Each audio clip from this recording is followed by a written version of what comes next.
welcome to my first YouTube video.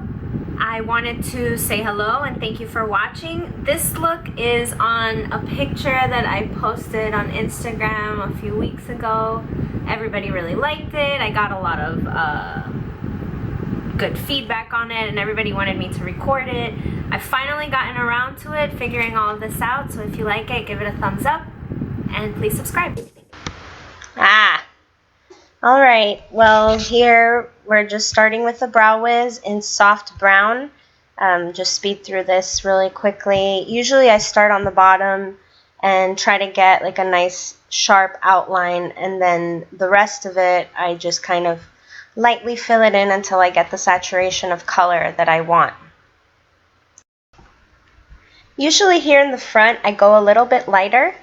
I make sure I get that nice little edge, but then I'm really just touching it very lightly, and I do upward strokes just to kind of simulate that natural hair flow. And then I take the Anastasia Brow Powder Duo in Chocolate, and I shade them in just to soften them up a little bit and just get that shape a little bit fuller.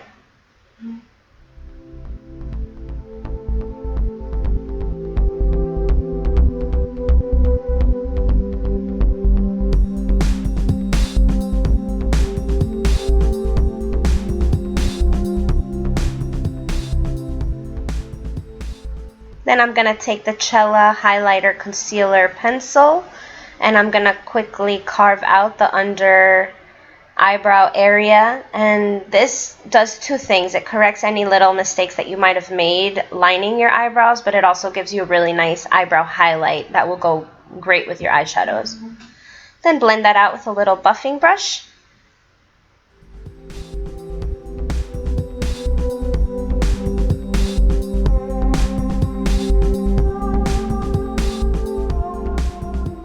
Then I'm going to take MAC's Soft Ochre Paint Pot. As my eyeshadow base, I have pretty dark eyelids, and if I don't use some sort of concealer or eyeshadow base, the colors just don't show up true to their natural color, and it just looks different on my eye, and we won't get the desired look if I don't do this part. You might not have to, but I do.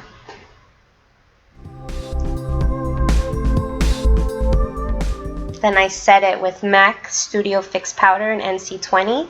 This just makes sure that the paint pot doesn't remain tacky the way that it normally is. It is a concealer type product, so it will be too sticky to blend eyeshadows on its own without a powder on top. Then we do the little tape technique. I'm sure we all know what this is. I like to use it for very colorful eyeshadow looks. It allows me to blend the colors more neatly, and it just comes out so crisp and so beautiful once you take that tape off. It's a little bit uncomfortable, but hey, you do what you gotta do. I'm going to use the Anastasia Shadow Couture palette.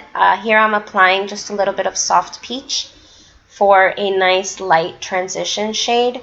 This color, I have to build it up a little bit, but you know, it's just another layer to this look that will make it look nice and blended in the end.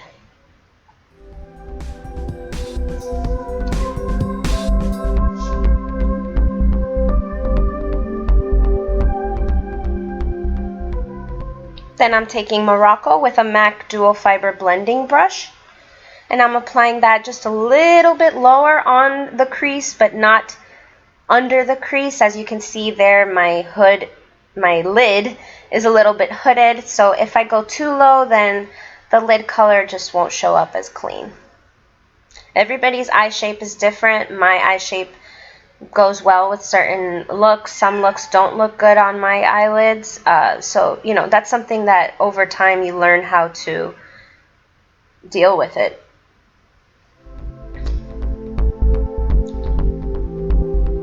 This is sped up. Sometimes this can take a little bit of a longer time than what we see in the videos, but everybody, like I said, everybody's eye shape is different. I like to take my shadow up higher into the brow bone. I just feel like that's what looks better on my eye shape.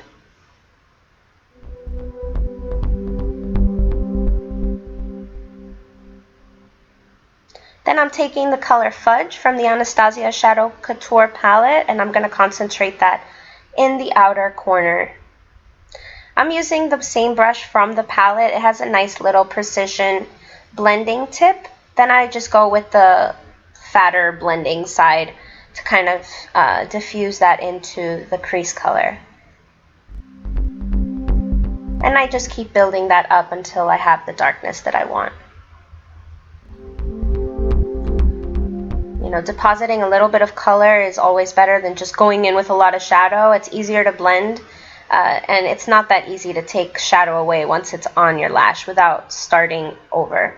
Not lash lid.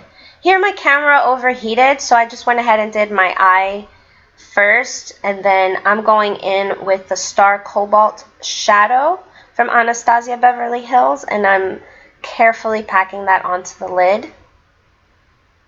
I'm using a flat shader brush, which basically allows me to, you know, make a nice defined crease.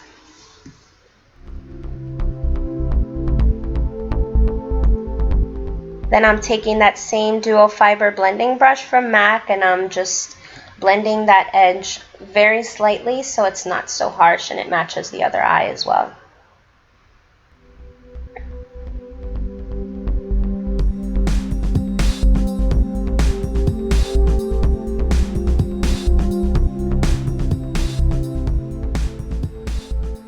Then I'm taking Azure from the Anastasia palette.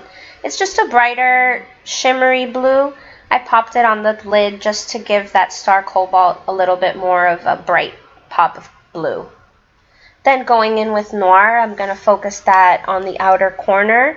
I really only just did one dip into the color, and that's all I needed. So these colors are very, very pigmented. Then with the same brush with no additional product, I blend that out once more. Then with a white matte shadow, I went and highlighted my brow bone. This is a Makeup Geek white shadow.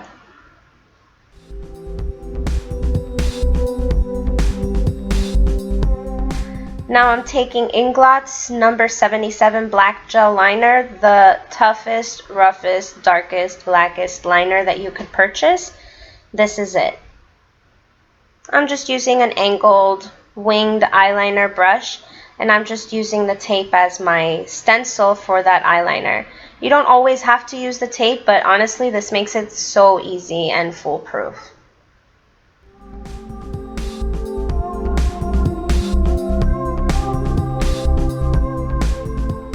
Now the tape. Ah. No, now. Ah. Best feeling in the world. Now I have rosacea. As you can see, that redness on my cheeks and forehead is permanent, so I take the Tarte BB cream usually and use it as a primer under my foundation. It gives me nice coverage. It's a 12-hour primer. It keeps me matte. There's so many benefits to it. It's hydrating and I just love it. This is a little sample size that I have. Sometimes I just like buying sample size stuff because it takes me so long to get through it that I don't always want to invest in the full size product. Then I take a damp beauty blender and just kind of smooth that out before I apply my foundation over top of this primer.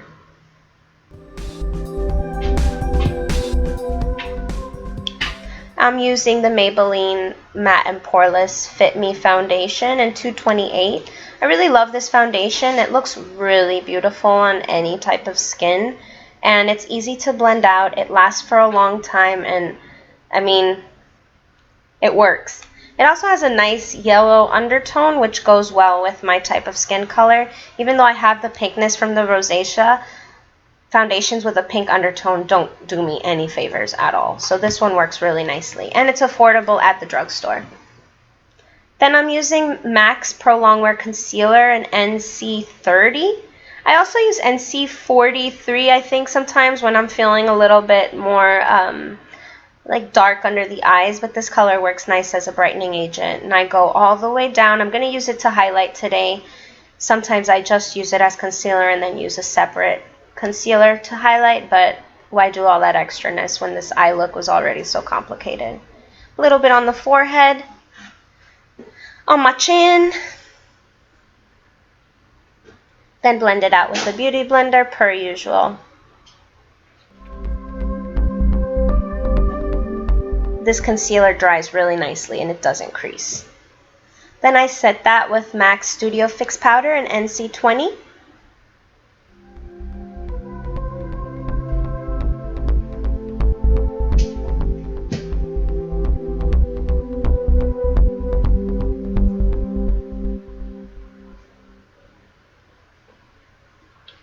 I go ahead and set those areas that I highlighted as well.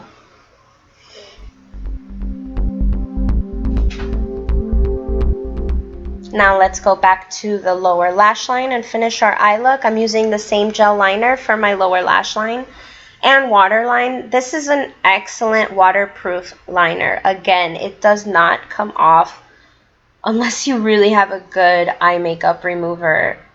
But, you know, for this kind of look, you need something that's going to hold. Then I take a short shader brush, which is nice and dense for that lower lash line, and I put that noir shadow to smoke out that lower lash line.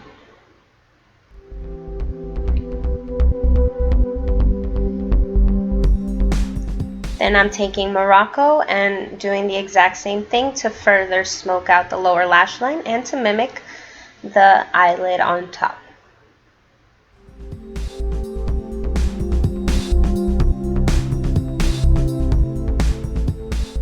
Then I just go in with that jewel fiber brush and no additional product.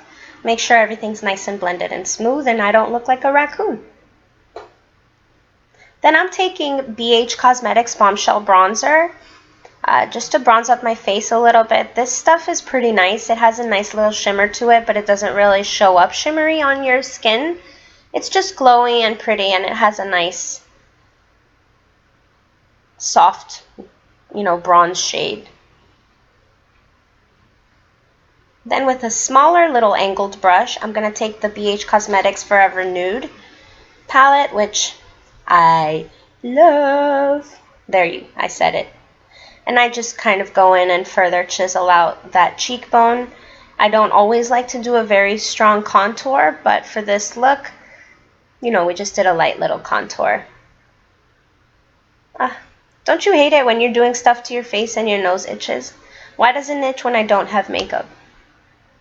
Then a little bit of nose contour. I don't always do much here either. I don't really feel like I need to contour my nose that much, and it just looks really obvious when I do. Then I just use NC35 Studio Fix to set those areas of my face that haven't been set with powder yet, like under my cheekbones, that area, you know, on my cheeks, under my eyes, etc. Then some highlighter.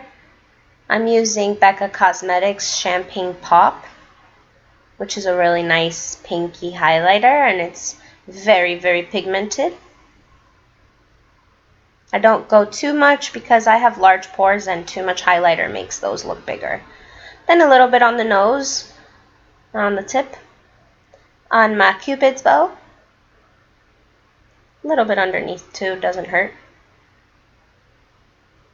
Then I just take a nice, cool, peachy tone of blush just to tie everything in together.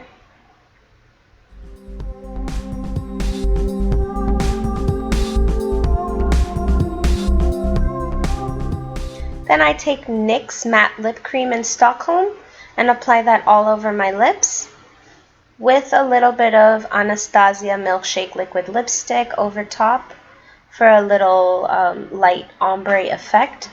And then I just lined my lips afterwards to kind of tie it all in together and make sure that it was all blended.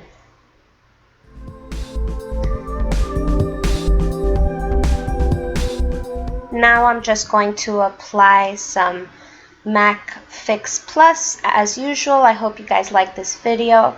Please subscribe and stay tuned for more makeup looks. Thank you. Bye.